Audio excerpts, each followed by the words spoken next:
পঞ্চম শ্রেণীর শিক্ষার্থী বন্ধুরা, তোমাদেরকে স্বাগত আজকের ক্লাসে। দেখো, তোমাদের বইয়ের 17 পৃষ্ঠার শুরুতে দেখা একটা অঙ্ক আছে এরকম: 48টি লিচু কয়েকজন শিক্ষার্থীর মধ্যে সমানভাবে ভাগ করে দেওয়া হলো যাতে প্রত্যেকে 8টি করে পাই। দেখো, এখানে বলছে কয়েকজন শিক্ষার্থী। ঠিক আছে, এখন কয়েকজন শিক্ষার্থী বলতে আমরা কি বুঝি? এর কি কোনো নির্দিষ্ট সংখ্যা আছে? 5 জন, 7 জন বা 10 জন বা 20 জন বা 3 জন, এমনটা কিন্তু নেই, কয়েকজন। তার মানে এটা আমাদের অজানা প্রতীকের মাধ্যমে করতে হবে।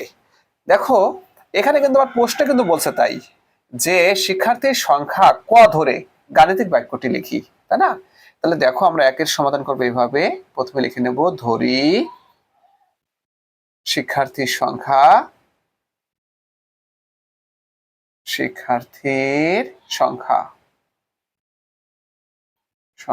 কজন।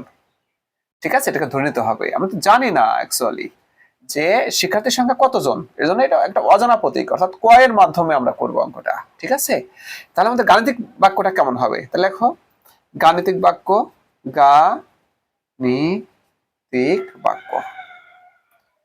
দেখো, এখন বলছে কতটি লিচু? 48টি লিচু। তাহলে 48টা লিচু লিখলাম আমরা।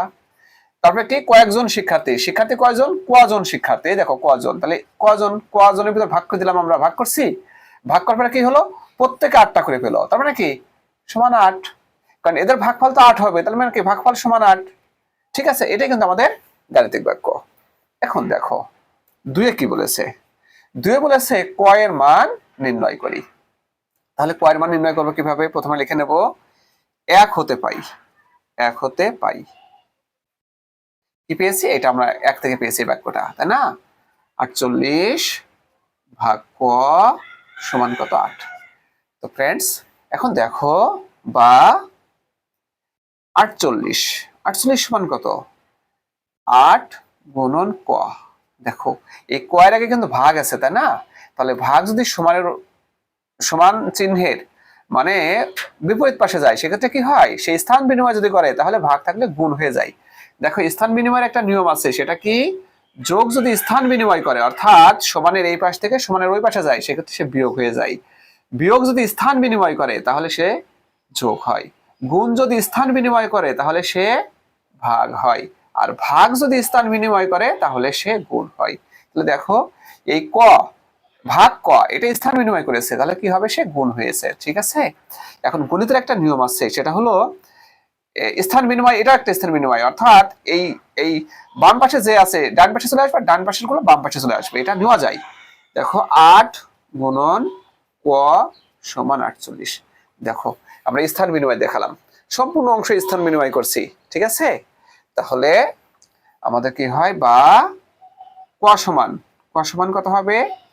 48 ভাগ 8। এই দেখো, গুণ স্থান বিনিময় করেছে, ফলে সে কি হয়েছে? সে ভাগ হয়েছে। গুণ যদি স্থান বিনিময় করে সেক্ষেত্রে কি হয়? সে ভাগ হয়। তাহলে আমরা বলতে পারি অতএব ক সমান কত? ক সমান 6। ঠিক আছে, ক সমান কত? 6। ক মান কত হচ্ছে আমাদের? 6। ঠিক আছে, তো ফ্রেন্ডস, আমি আরেকবার একটু দেখাই এই সমাধানটা করার।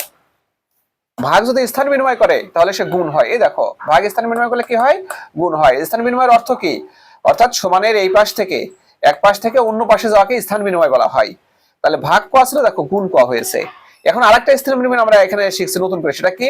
যে ডান পাশের সবটুকুই বাম পাশে চলে আসবে, আবার বাম পাশের সবটুকু ডান পাশে চলে আসবে, এভাবে স্থান বিনিময় করা যায়। ঠিক আছে, এখন দেখো, বা ক সমান কি? 48 ভাগ 8, অর্থাৎ গুণ যদি স্থান বিনিময় করে সে ভাগ হয়ে যায়। ঠিক আছে, অতএব ক সমান কত? 6। তো ফ্রেন্ডস, এই হলো আমাদের এই অঙ্কটার সমাধান। তো সবাইকে অসংখ্য ধন্যবাদ এই ক্লাসে অংশগ্রহণ করার জন্য।